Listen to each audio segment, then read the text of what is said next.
नमस्कार, स्वागत है आपका हमारे चैनल स्पिरिट ऑफ इम्बाइब में। कैसे हैं आप सभी? आशा करती हूँ कि आप बढ़िया मस्त होंगे। पिछले भाग में गुनाहों के देवता के उपन्यास में हमने सुना कि बिनती चंदर को एक फोटो दिखाती है जो सुधा के लिए आए एक रिश्ते की है, उस लड़के की फोटो है और आग्रह करती हुई कहती है कि आप ही पूछिए रिश्ता मंजूर है या नहीं दीदी को। तब सुधा और चंद्र के बीच इस बारे में बातें होती है तो सुधा जल्ला उठती है, मगर किसी तरह से चंद्र उसे शादी के लिए राजी कर लेता है। अब आगे बढ़ते हैं और सुनते हैं। चंद्र दूसरे दिन सुबह नहीं गया। उसकी थीसिस का बहुत सा भाग टाइप होकर आ गया था और उसे बैठा हुआ सुधार रहा था। लेकिन साथ ही पता नहीं क्यों उसका मन ही नहीं हो रहा था कि वहां जाने का। लेकिन मन में एक चिंता थी सुधा की। वह कल से बिल्कुल मुरझा गई थी। चंदर को अपने ऊपर कभी-कभी क्रोध आता था, लेकिन वह जानता था कि यह तकलीफ का ही रास्ता ठीक रास्ता है। वह अपनी जिंदगी में सस्तेपन के खिलाफ था, लेकिन उसके लिए सुधा की पलक का एक आंसू भी देवता की तरह था और सुधा के फूलों जैसे चेहरे पर उदासी की एक रेखा भी उसे पागल बना देती थी। सुबह पहले तो वह नहीं गया, बाद में स्वयं उसे पछतावा होने लगा और वह अधीरता से 5 बजने का इंतजार करने लगा। 5 बजे और वह साइकिल लेकर पहुंचा। देखा सुधा और बिंती दोनों नहीं है। अकेले डॉक्टर शुक्ला अपने कमरे में बैठे हैं। चंदर गया। आओ, सुधा ने तुमसे कह दिया उसे पसंद है? डॉक्टर शुक्ला ने पूछा। हाँ, उसे कोई एतराज नहीं, चंदर ने कहा। मैं पहले से जानता था सुधा मेरी इतनी अच्छी है, इतनी सुशील है कि वह मेरी इच्छा का उल्लंघन तो कर ही नहीं सकती। लेकिन चंदर, कल से उसने खाना पीना छोड़ दिया है। बताओ, इससे क्या फायदा? मेरे बस में क्या था? मैं उसे हमेशा तो नहीं रख पाता ना। लेकिन लेकिन आज सुबह खाते वक्त बैठी भी नहीं मेरे पास। बताओ। उनका गला भर आया। बताओ, मेरा क्या कसूर है? चंदर चुप था। कहाँ है सुधा? चंदर ने पूछा। गैरेज में मोटर ठीक कर रही है। मैं इतना मना किया कि धूप में तप जाओगी, लू लग जाएगी, लेकिन मानी ही नहीं। बताओ, इस झल्लाट से मुझे कैसा लगता है? वृद्ध पिता के कातर स्वर में डॉक्टर ने कहा। जाओ चंदर, तुम ही समझाओ, ये क्या कहूं? चंदर उठकर गया। मोटर गैरेज में काफी गर्मी थी, लेकिन बिंती वहीं एक चटाई बिछाए पड़ी सो रही थी और सुधा इंजन का कवर उठाए मोटर साफ करने में लगी हुई थी। बिंती बेहोश सो रही थी।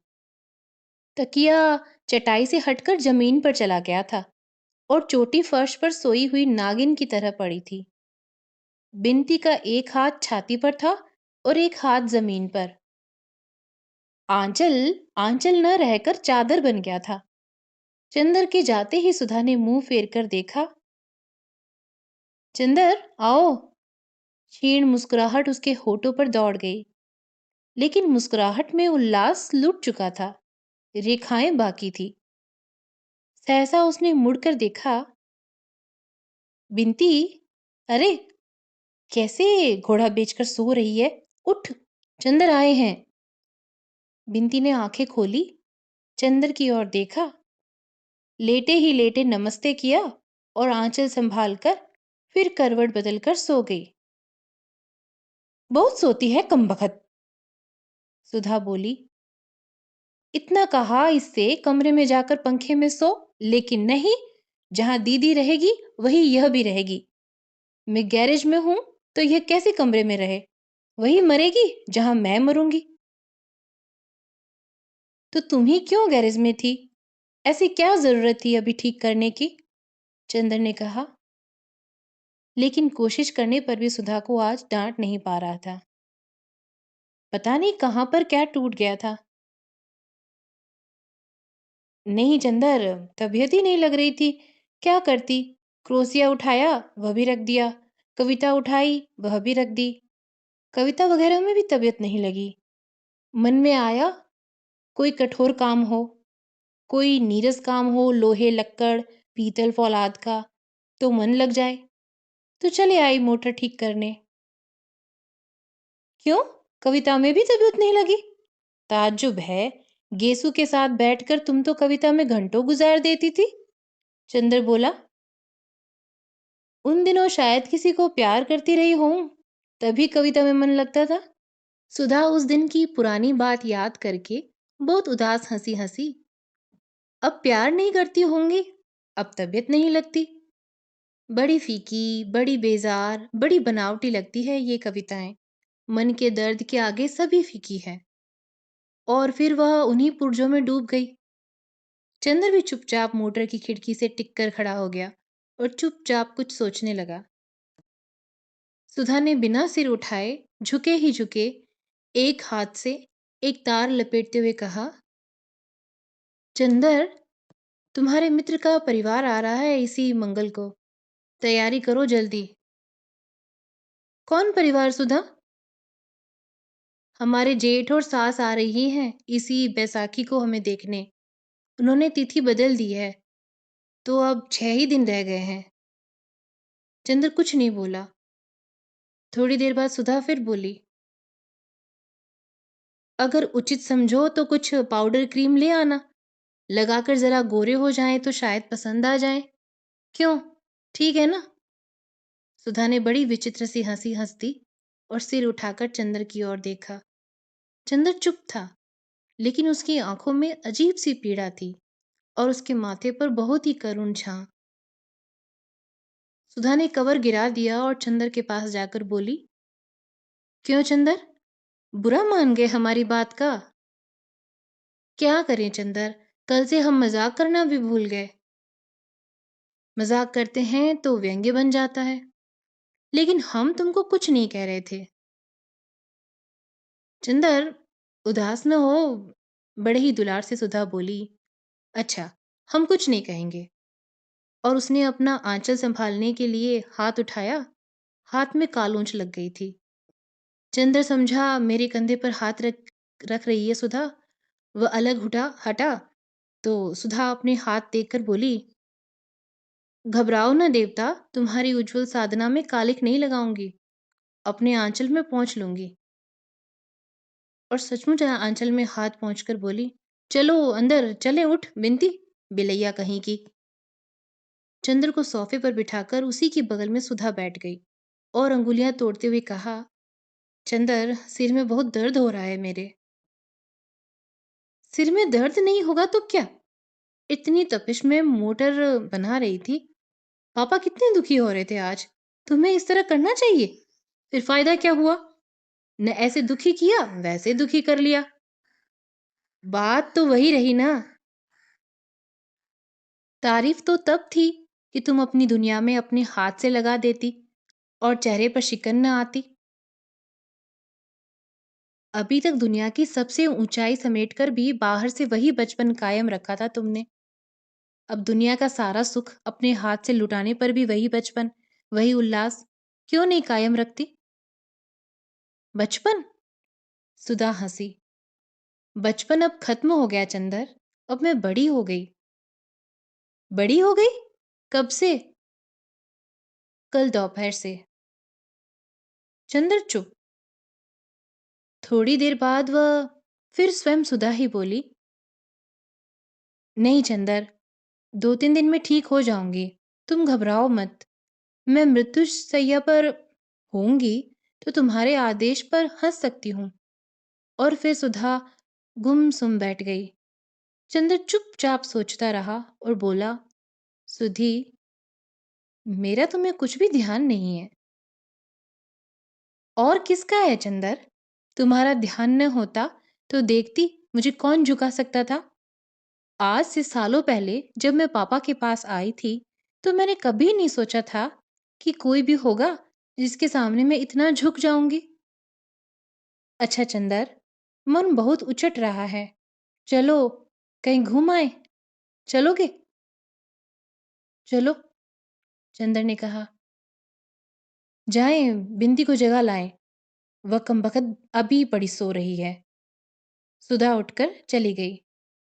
थोड़ी देर में बिनती आंख मलते बगल में चटाई दाबे आई और फिर बरामदे में बैठकर ऊँघने लगी। पीछे पीछे सुधा आई और चोटी खींचकर बोली, चल तैयार हो, चलेंगे घूमने। थोड़ी देर में तैयार हो गए। सुधा ने जाकर मोटर निकाली और बोली चंदर से, तुम चलाओगे या हम? आज हम ही चलाएं। चलो, किसी पेड़ से लड़ा दे मोटर आज। अरे बाप रे! पीछे बिंदी चिल्लाई, तब हम नहीं जाएंगे। सुधा और चंदर दोनों ने मुड़कर उसे देखा और उसकी घबराहट देखकर दंग रह गए। नहीं, मरेगी नहीं तू, सुधा ने कहा और आगे बैठ गई। बिंती, तू पीछे बैठेगी? सुधा ने पूछा। नहीं भैया, मोटर चलेगी तो मैं गिर जाऊंगी।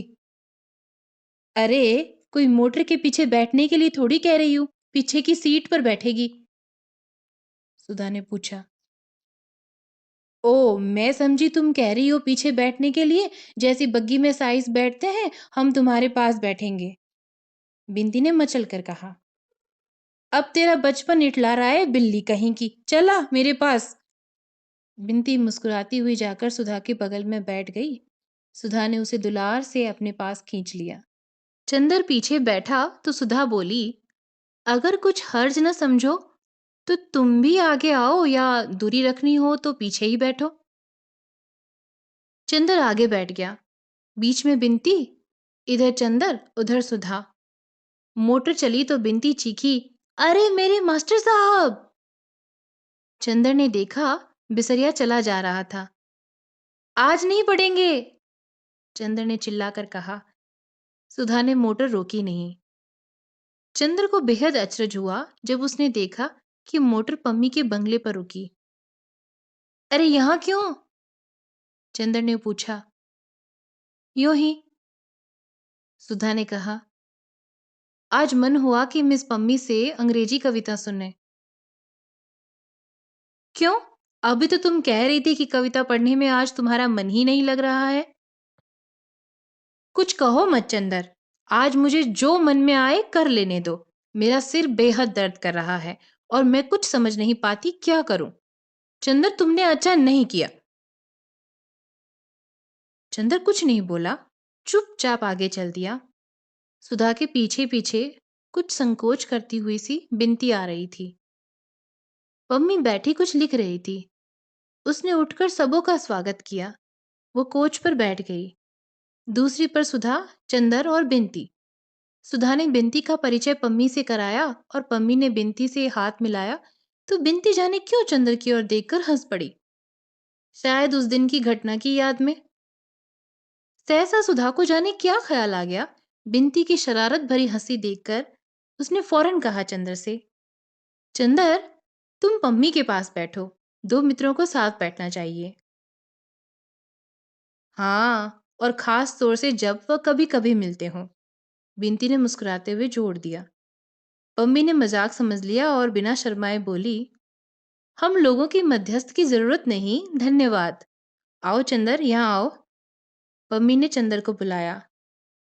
चंदर उठकर पम्मी के पास बैठ गया। थोड़ी देर तक बातें होती रही।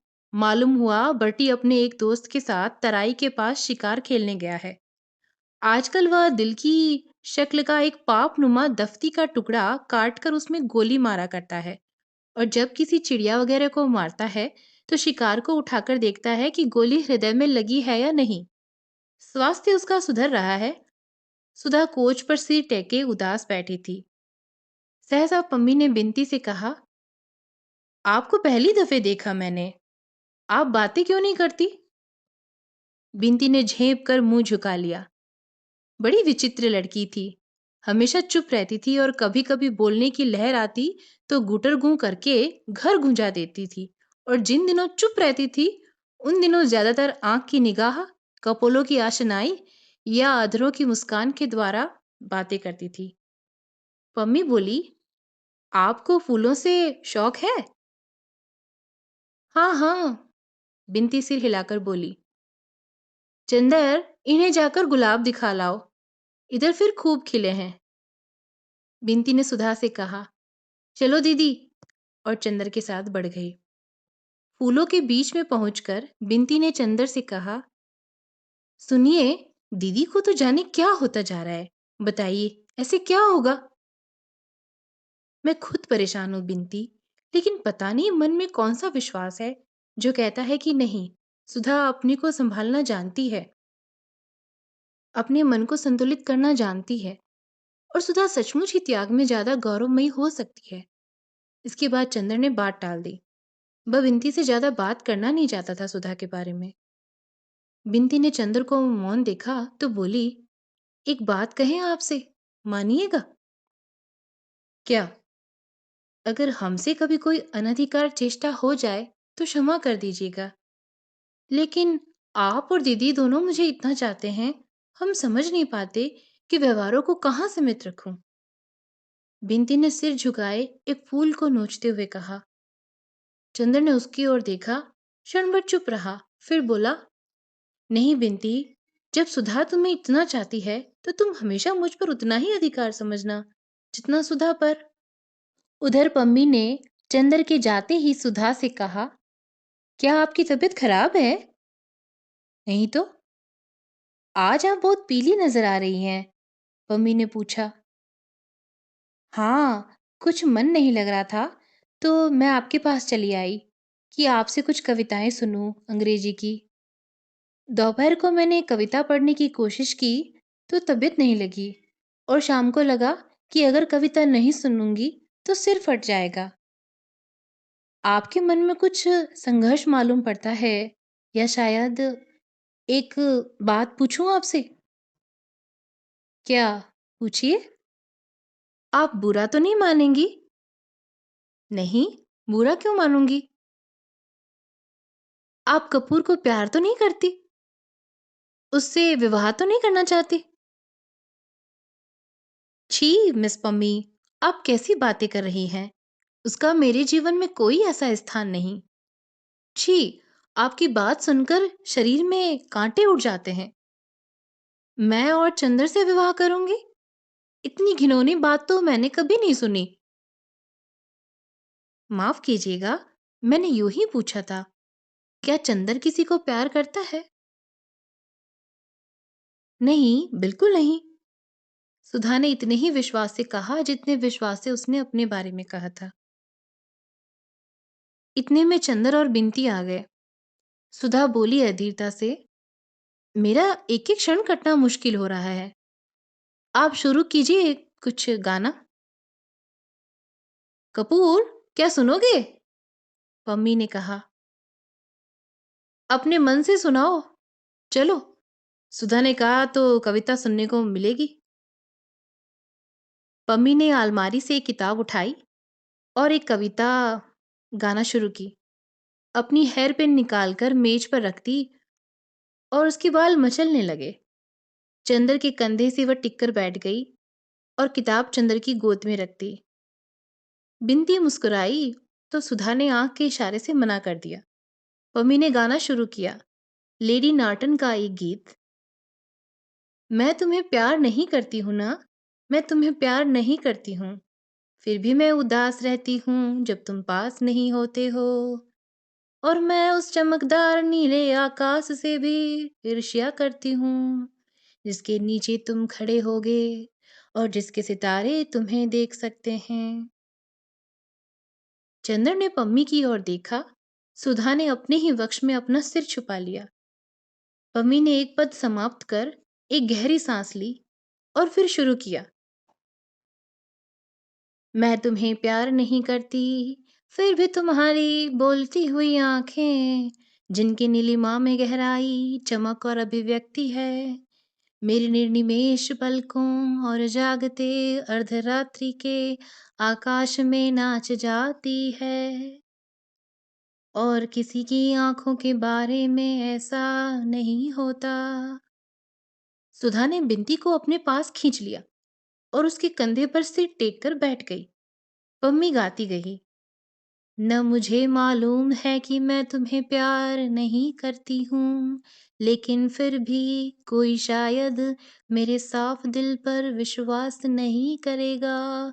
और अक्सर और अक्सर मैंने देखा है कि लोग मुझे देखकर मुस्कुरा देते हैं, क्योंकि मैं उधर एकटक देखती हूँ जिधर से तुम आया करते हो। गीत का स्वर बड़े स्वाभाविक ढंग से उठा, लहराने लगा, कांप उठा और फिर धीरे धीरे एक करुण सिसकती हुई लय में डूब गया।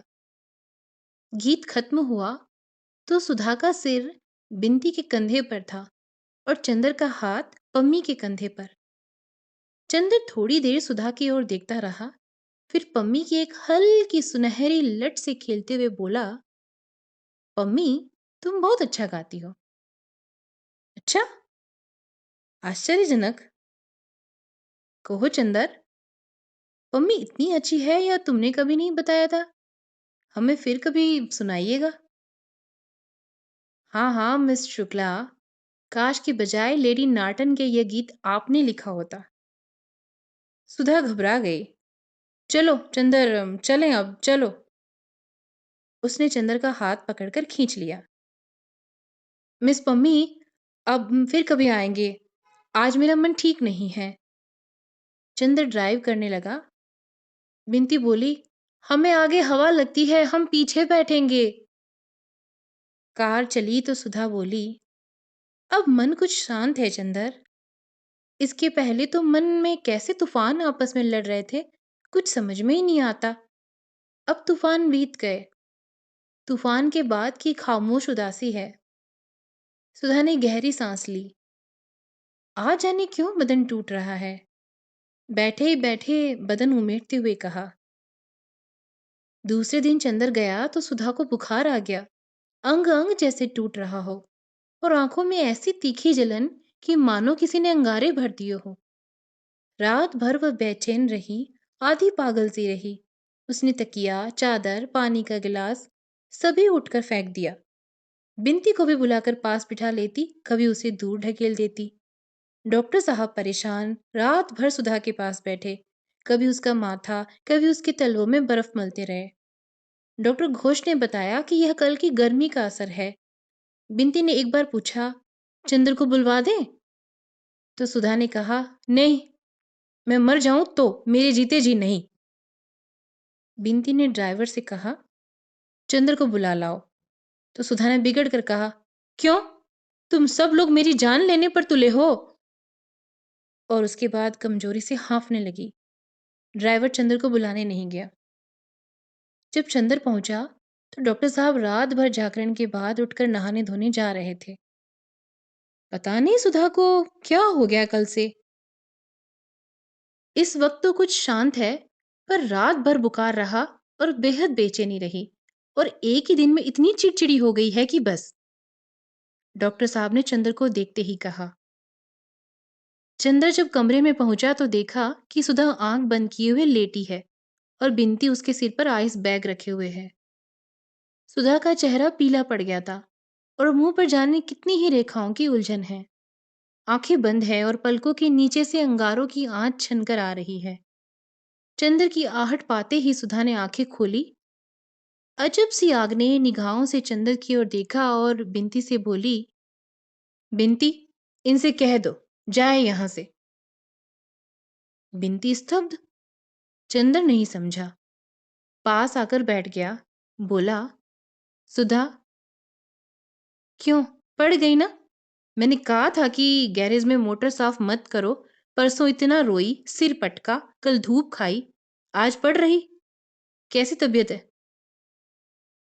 सुधा उधर खिसक गई और अपने कपड़े समेट लिए, जैसे चंद्र की छां से भी बचना चाहती हो, और तेज, कड़वी और हाफती हुई आवाज में बोली, बिन्ती, इनसे कह दो जाए यहां से। चंद्र चुप हो गया और एकटक सुधा की ओर देखने लगा और सुधा की बात ने जैसे चंद्र का मन मरोड़ दिया। कितनी गैरियत से बात कर रही है सुधा। सुधा जो उसके अपने व्यक्तित्व से ज्यादा अपनी थी, आज किस स्वर में बोल रही है। सुधी, क्या हुआ तुम्हें? चंदर ने बहुत आहत हो, बहुत दुलार भरी आवाज में पूछा। मैं कहती हूँ जाओगे नहीं तुम? फुफकार सुधा बोली। कौन हो तुम? मेरी बीमारी पर सहानुभूति प्रकट करने वाले? मेरी कुशल पूछने वाले? मैं बीमार हूं, मैं मर रही हूं, तुमसे मतलब? तुम कौन हो? मेरे भाई हो? मेरे पिता हो? कल अपने मित्र के यहां मेरा अपमान कराने ले गए थे? सुधा हाफने लगी। अपमान? किसने तुम्हारा अपमान किया सुधा? पम्मी ने तो कुछ भी नहीं कहा। तुम पागल तो नहीं हो गई? चंदर ने सुधा के पैरों पर हाथ रखते हुए कहा। पागल हो नहीं गई तो हो ही जाऊंगी। उसने पैर हटा लिए। तुम, पम्मी, गेसु, पापा, डॉक्टर, सब लोग मिलकर मुझे पागल कर दोगे। पापा कहते हैं ब्याह करो, पम्मी कहती है मत करो, गेसु कहती है तुम प्यार करती हो, और तुम कुछ भी नहीं कहते। तुम मुझे इस नरक में बरसों से सुलगते देख रहे हो, और बजाय इसके कि तुम कुछ कहो, तुमने मुझे खुद इस भट्टी में ढकेल दिया। चंदर, मैं पागल हूं, मैं क्या करूं? सुधा बड़े कातर स्वर में बोली। चंदर चुप था, सिर्फ सिर झुकाए, हाथों पर थार रखे बैठा था। सुधा थोड़ी देर हांफती रही, फिर बोली। तुम्हें क्या हक था कल पम्मी के यहां ले जाने का? उसने क्यों कल गीत में कहा कि मैं तुम्हें प्यार करती हूं? सुधा बोली। चंद्र ने बिनती की ओर देखा। क्यों बिनती? बिनती से मैं कुछ नहीं छिपाता। क्यों, पम्मी ने कल कहा मैं तुम्हें प्यार नहीं करती? मेरा मन मुझे धोखा नहीं दे सकता। मैं तुमसे सिर्फ जाने क्या करती हूँ, फिर पम्मी ने कल ऐसी बात क्यों कही? मेरे रोम रोम में जाने कौन सा ज्वालामुखी धधक उठता है ऐसी ऐसी बातें सुनकर। तुम क्यों पम्मी के यहां ले गए? तुम खुद गई थी सुधा। चंद्र बोला। तो तुम रोक नहीं सकते थे? तुम कह देते मत जाओ, तो मैं कभी जा सकती थी। तुमने क्यों नहीं रोका? तुम हाथ पकड़ लेते, तुम डांट देते, तुमने क्यों नहीं डांटा? एक ही दिन में मैं तुम्हारी गैर हो गई? गैर हूं तो फिर क्यों आए हो? जाओ यहां से। मैं कहती हूं जाओ यहां से। दांत पीसकर सुधा बोली। सुधा, मैं तुम्हारी बोली नहीं सुनना चाहती। जाते हो कि नहीं? और सुधा ने अपने माथे पर से उठाकर आइस बैग फेंक दिया। बिंती चौंक उठी। चंद्र चौंक उठा। उसने मुड़कर सुधा की ओर देखा। सुधा का चेहरा डरावना लग रहा था। उसका मन रो आया। वह उठा, क्षण भर सुधा की ओर देखता रहा और धीरे धीरे कमरे से बाहर चला गया। बरामदे के सोफे पर आकर सिर झुकाकर बैठ गया और सोचने लगा, ये सुधा को क्या हो गया? परसों शाम को वह इसी सोफे पर सोया था। सुधा बैठी पंखा जल रही थी। कल शाम को वह हंस रही थी। लगता था तूफान शांत हो गया। पर यह क्या? अंतर्द्वंद ने यह रूप कैसे ले लिया? और क्यों ले लिया? जब वह अपने मन को शांत रख सकता है, जब वह सभी कुछ हंसते हंसते बर्दाश्त कर सकता है, तो सुधा क्यों नहीं कर सकती? उसने आज तक अपनी सांसों से सुधा का निर्माण किया है, सुधा को तिल तिल बनाया, सजाया, संवारा है। फिर सुधा में यह कमजोरी क्यों? क्या उसने यह रास्ता अख्तियार करके भूल की? क्या सुधा भी एक साधारण सी लड़की है जिसके प्रेम और घृणा का स्तर उतना ही साधारण है? माना उसने अपने दोनों के लिए एक ऐसा रास्ता अपनाया है जो विलक्षण है, लेकिन इससे क्या? सुधा और वह दोनों ही क्या विलक्षण नहीं है? फिर सुधा क्यों बिखर रही है? लड़कियां भावना की ही बनी होती है, साधना उन्हें आती ही नहीं क्या? उसने सुधा का गलत मूल्यांकन किया था। क्या सुधा इस तलवार की धार पर चलने में असमर्थ साबित होगी? यह तो चंदर की हार थी। और फिर सुधा ऐसी रही तो चंदर? सुधा चंदर की आत्मा है। इसे अब चंदर खूब अच्छी तरह पहचान गया। तो क्या अपनी ही आत्मा को घोंट डालने की हत्या का पाप चंदर के सिर पर है? तो क्या त्याग मात्र नाम ही है? क्या पुरुष और नारी के संबंध का एक ही रास्ता है? प्रणय, विवाह और तृप्ति? पवित्रता, त्याग और दूरी क्या संबंधों को, विश्वासों को जिंदा नहीं रहने दे सकते? तो फिर सुधा और पम्मी में क्या अंतर है? क्या सुधा के हृदय के इतने समीप रहकर, सुधा के व्यक्तित्व में घुल मिलकर और आज सुधा को इतने अंतर पर डालकर चंद्र पाप कर रहा है? तो क्या फूल को तोड़कर अपने ही बटन हॉल में लगा देना ही पुण्य है और दूसरा रास्ता गर्हित है, विनाशकारी है? क्यों? क्यों उसने सुधा का व्यक्तित्व तोड़ दिया है? किसी ने उसके कंधे पर हाथ रखा। विचार श्रृंखला टूट गई।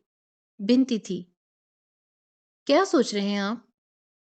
बिनती ने पूछा, बहुत स्नेह से। कुछ नहीं। नहीं बताइएगा? हम नहीं जान सकते? बिनती के स्वर में ऐसा आग्रह, ऐसा अपनापन, ऐसी निश्चलता रहती थी कि चंदर अपने को कभी नहीं रोक पाता था, छिपा नहीं पाता था। कुछ नहीं बिनती। तुम कहती हो सुधा को इतने अंतर पर मैंने रखा, तो मैं देवता हूं? सुधा कहती है मैंने अंतर पर रखा, मैंने पाप किया। जाने क्या किया है मैंने? क्या मुझसे कम तकलीफ है? मेरा जीवन आजकल किस तरह घायल हो गया है, मैं जानता हूं। एक पल मुझे आराम नहीं मिलता। क्या उतनी सजा काफी नहीं थी जो सुधा को भी किस्मत यह दंड दे रही है? मुझको सभी बेचैनी और दुख मिल जाता, सुधा को मेरे पाप का दंड क्यों मिल रहा है? बिनती, तुमसे अब कुछ नहीं छिपा। जिसको मैं अपनी सांसों में दुबका कर इंद्रधनुष के लोक तक ले गया, आज हवा के झोंके उसे बादलों की ऊंचाई से क्यों ढकेल देना चाहते हैं और मैं कुछ भी नहीं कर सकता।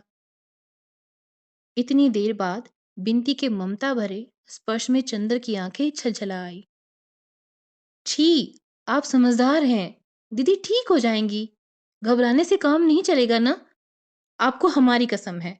उदास मत होइए। कुछ सोचिए मत। दीदी बीमार है। आप इस तरह से करेंगे तो कैसे काम चलेगा? उठिए, दीदी बुला रही है। चंदर गया। सुधा ने इशारे के पास बुलाकर बिठा लिया। इधर आओ। चंदर, हमारा दिमाग ठीक नहीं है। बैठ जाओ, लेकिन कुछ बोलना मत। बैठे रहो। उसके बाद दिन भर अजब सा गुजरा। जब जब चंदर ने उठने की कोशिश की, सुधा ने उसे खींचकर बिठा लिया। घर तो उसे जाने ही नहीं दिया। बिनती वही खाना ले आई। सुधा कभी चंदर की ओर देख लेती, फिर तकिए में मुंह गड़ा लेती। बोली, एक शब्द भी नहीं बोलना चाहती थी, लेकिन उसकी आंखों में अजब सी कातरता थी। पापा आए, घंटों बैठे रहे। पापा चले गए तो उसने चंदर का हाथ अपने हाथ में लिया, करवट बदली और तकिए पर अपने कपोलों से चंदर की हथेली दबाकर लेटी रही। पलकों से कितने ही गरम गरम आंसू छलककर गालों पर फिसलकर चंदर की हथेली पर भिगोते रहे। चंदर चुप रहा, लेकिन सुधा के आंसू जैसे नसों के सहारे उसके हृदय में उतर गए और जब हृदय डूबने लगा तो उसकी पलकों पर उतर आए। सुधा ने देखा, लेकिन कुछ भी नहीं बोली। घंटा भर बहुत गहरी सांस ली, बेहद उदासी से मुस्कुराकर कहा, हम दोनों पागल हो गए हैं क्यों चंदर? अच्छा, अब शाम हो गई, जरा लॉन पर चलें? सुधा चंदर के कंधे पर हाथ रखकर खड़ी हो गई। बिनती ने दवा दी। थर्मामीटर से बुखार देखा। बुखार नहीं था। चंदर ने सुधा के लिए कुर्सी उठाई। सुधा ने हंसकर कहा, चंदर, आज बीमार हूं तो कुर्सी उठा रहे हो? मर जाऊंगी तो अर्थी उठाने भी आना, वरना नरक मिलेगा, समझे ना? छी, ऐसा कुबोल न बोला करो दीदी। सुधा लोन में कुर्सी पर बैठ गई। बगल में नीचे चंदर बैठ गया। सुधा ने चंदर का सिर अपनी कुर्सी में टिका लिया और अपनी उंगलियों से चंदर के सूखे होठों को छूते हुए कहा, चंदर, आज मैंने तुम्हें बहुत दुखी किया। क्यों? लेकिन जाने क्यों दुखी न करती तो आज मुझे वो ताकत न मिलती जो मुझे मिल गई। और सहसा चंदर के सिर को अपनी गोद में खींचती हुई सी सुधा ने कहा, आराध्य मेरे, आज तुम्हें बहुत सी बातें बताऊंगी, बहुत सी। बिनती उठकर जाने लगी तो सुधा ने कहा, कहाँ चली? बैठ तू यहाँ, तू गवाह रहेगी। ताकि बाद में चंदर यह न कहे कि सुधा कमजोर निकल गई। बिंती बैठ गई। सुधा ने क्षण भर आंखें बंद कर ली और अपनी वेणी पीठ पर से खींचकर गोद में ढाल ली और बोली, चंदर, आज कितने ही साल हुए जब से मैंने तुम्हें जाना है। सबसे अच्छे बुरे सभी कामों का फैसला तुम ही करते रहे हो।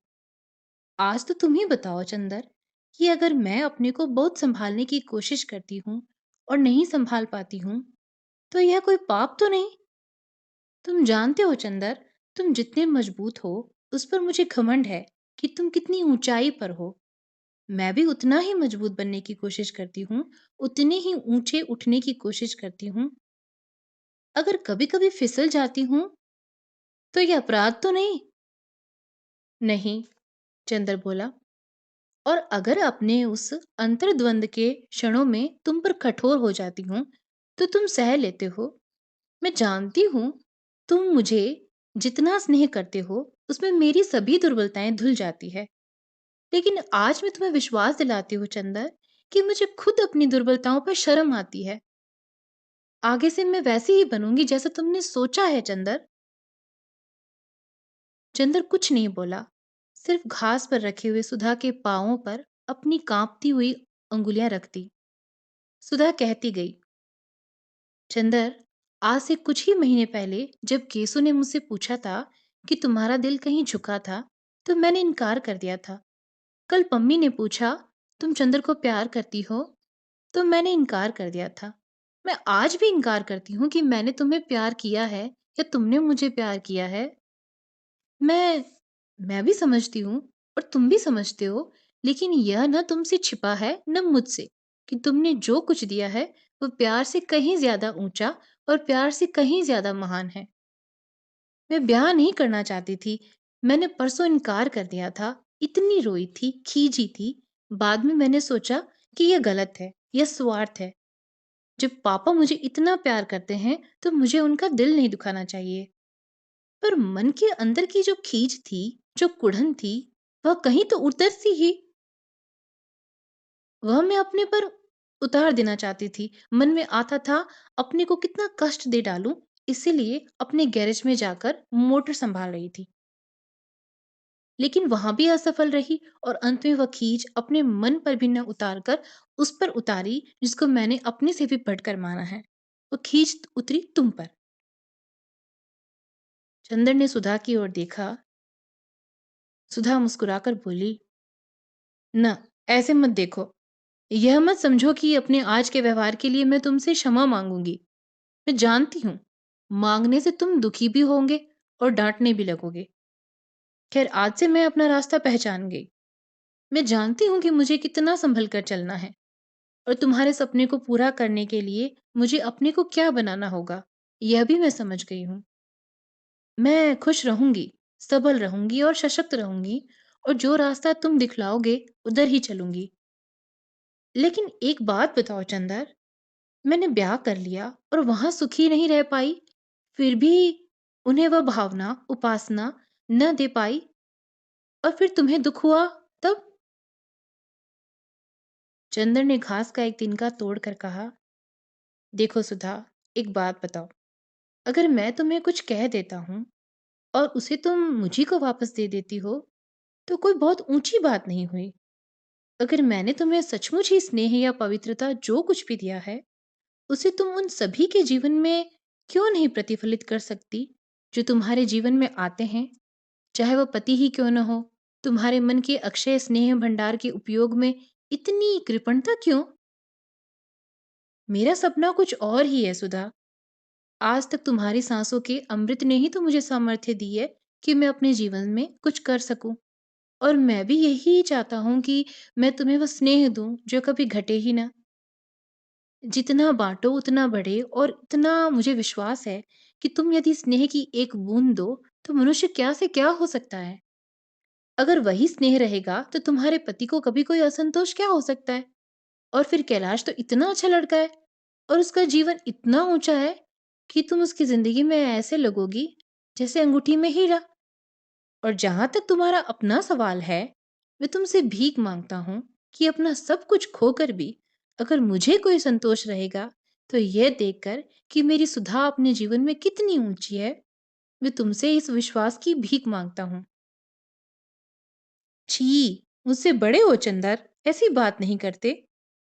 लेकिन एक बात है, मैं जानती हूँ कि मैं चंद्रमा हूँ, सूर्य की किरणों से ही जिसमें चमक आती है। तुमने जैसे आज तक मुझे संवारा है, आगे भी तुम अपनी रोशनी अगर मेरी आत्मा में भरते गए, तो मैं अपना भविष्य भी नहीं पहचान सकूंगी। समझे? समझा, पगली कहीं की। थोड़ी देर चंदर चुप बैठा रहा और फिर सुधा के पांवों से सिर टिकाकर बोला, परेशान कर डाला 3 रोज से। सूरत तो देखो कैसे निकल आई है, और बैसाख को कुल 4 रोज रह गए। अब मत दिमाग बिगाड़ना, वे लोग आते ही होंगे। बिनती, दवा ले आ। बिनती उठकर गई तो सुधा बोली, हटो, अब हम घास पर बैठेंगे। और घास पर बैठकर वो बोली, लेकिन एक बात है, आज से लेकर ब्याह तक तुम हर अवसर पर हमारे सामने रहना, और जो कहोगे वो हम करते जाएंगे।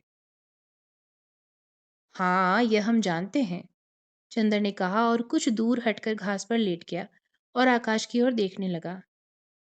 शाम हो गई थी और दिन भर की उड़ी हुई धूल और अब बहुत कुछ बैठ गई थी। आकाश के बादल ठहरे हुए थे और उन पर अरुणाई झलक रही थी। एक दुरंगी पतंग बहुत ऊंचे पर उड़ रही थी। चंद्र का मन भारी था। हालांकि जो तूफान परसों उठा था वह खत्म हो गया था, लेकिन चंद्र का मन अभी मरा मरा हुआ सा था। वह चुपचाप लेटा रहा। बिनती दवा और पानी ले आई। दवा पीकर सुधा बोली, क्यों चुप क्यों हो चंदर? कोई बात नहीं। फिर बोलते क्यों नहीं? देखा बिनती, अभी अभी क्या कह रहे थे और अब देखो इन्हें। सुधा बोली, हम अभी बताते हैं इन्हें। बिनती बोली और गिलास में थोड़ा सा पानी लेकर चंदर के ऊपर फेंक दिया। चंद्र चौंक कर उठ बैठा और बिगड़ कर बोला, यह क्या बदतमीजी है? अपनी दीदी को यह सब दुलार दिखाया करो। तो क्यों पड़े थे ऐसे? बात करेंगे ऋषि मुनियों जैसे और उदास रहेंगे बच्चों की तरह। वाह रे चंद्र बाबू। बिनती ने हंसकर कहा, दीदी, ठीक किया ना मैंने? बिल्कुल ठीक। ऐसे ही इनका दिमाग ठीक होगा। इतने में डॉक्टर शुक्ला आए और कुर्सी पर बैठ गए। सुधा के माथे पर हाथ रखकर कहा, और देखा, देख, अब तो तू ठीक है। हाँ पापा। बिनती, कल तुम्हारी माताजी आ रही है। अब बैसाखी की तैयारी करनी है। सुधा के जेठ आ रहे हैं और सास। सुधा चुपचाप उठकर चली गई। चंदर, बिनती और डॉक्टर साहब बैठे उस दिन का बहुत सा कार्यक्रम बनाते रहे। आज के लिए तो इतना ही। मिलते हैं अगले भाग की ओर और नई बातों के साथ में। तब तक आप हमारे साथ बने रहिएगा और सुनिएगा और कमेंट भी कीजिएगा। धन्यवाद।